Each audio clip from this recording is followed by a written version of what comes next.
Hey, this is Leslie Samuel from BecomeAblogger.com coming to you again from Blog World and New Media Expo. Should I be calling it the different name now? No, or? well, For this year, Blog World and New Media Expo we're still 2012 NYC. All right, still in NYC, and I'm here with none other than my good friend Cliff Ravenscraft, the podcast answer man. How you doing, sir? I have never been better. It gets better every single minute of the day, and I am so excited to finally get to meet you again, face to face. Love this stuff. This is why you come to these conferences. It's not the boring session. Okay, I shouldn't say that. I'm in charge of those sessions. But anyway, the sessions are amazing, but not as amazing as this, man. Face-to-face interaction with the people you know and trust around the world. You know, and I agree with that. And this is not what we were planning on talking about, but if you ever get a chance to come to something like this, I would definitely recommend for you to do it. Would you say the same thing? It's an investment. Okay, awesome. So, podcast answer man. So I'm going to ask you a question specifically about podcasting. Let's say we have someone in the audience, we have a bunch of bloggers that follow the stuff that we're doing, and they're interested in starting a podcast. What would be the top 3 tips that you would give them if they're interested in getting started?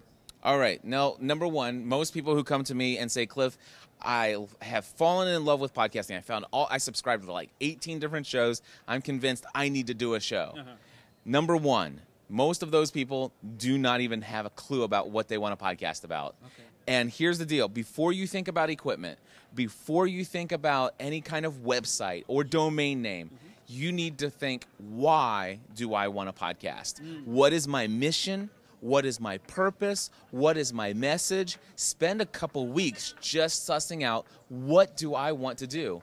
What impact do I want to make? And go with that. Create a mission statement, a purpose for why you want to do what you do. Okay, so don't just go at it randomly and whatever you feel like talking about, just talk about it in this podcast. No, have a clear goal, a clear mission. Why are you doing it? What are you going to be doing? That's absolutely right. Now, I want to say I'm a professional podcaster, and I encourage people to create a professional brand for themselves. All right? So if you want to do a hobbyist podcast, forget everything I say, do whatever you want, because, you know, just create something. But if you want to create a brand, if you want to be a professional, I definitely recommend you start off with creating a mission, a purpose, a reason why you want to do what you do. Number 2, still, don't think about equipment. Don't think about the website. All right? Number 2, define exactly who your target audience is.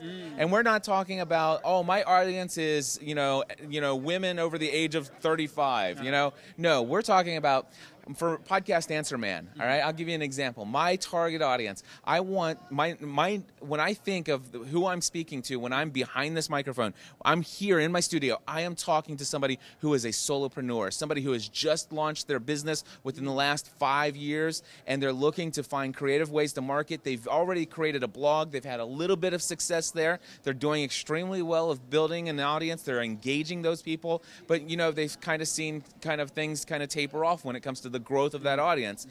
Now I want those people, the people who have already been doing that, who understand the value of social media, to then come over and try podcasting. Because here's the thing, there are people out there who are driving in their cars to and from work and all of these other things. See, I have a very clear understanding. I know the age. I know who my target audience is. Awesome. Now, what name do I choose? You know, now what kind of website design do I have? Because you know what?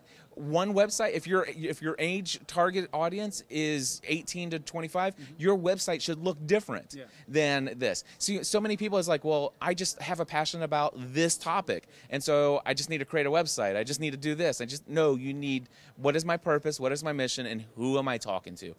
Now, you'll get more people than just your target audience, and that's cool. And you want those people to be in your community. You want to turn them into raving fans and all that stuff.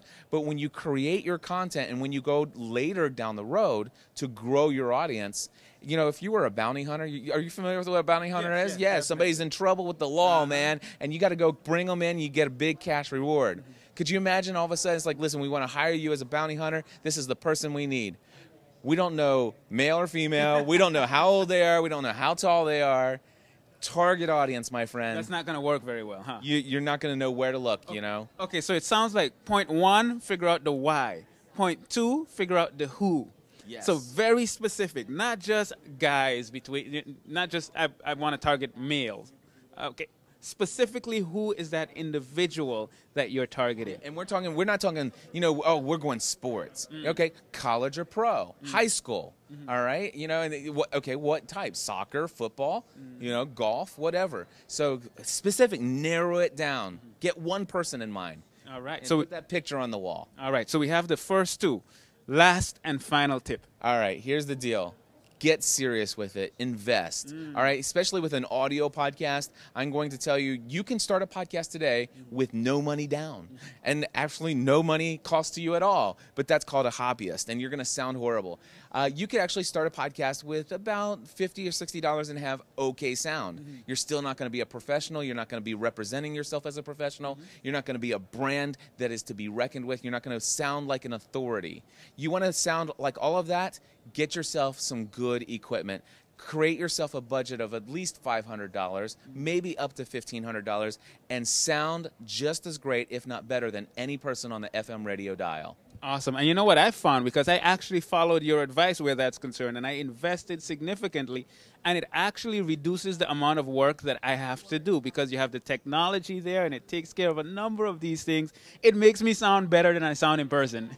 And you're a professional, you're an authority, and when you speak, people listen. Awesome, awesome. So those are the 3 tips. Thank you so much, Cliff Ravenscraft from Podcast Answer Man. But also, if you want to learn how to podcast, you go to learnhowtopodcast.com. And that's not very hard to remember. Very easy to remember. All right. Thank you, buddy. Leslie, man, it's always a pleasure. It's been a pleasure. This is Leslie Samuel from BecomeAblogger.com. Until next time, take care and God bless.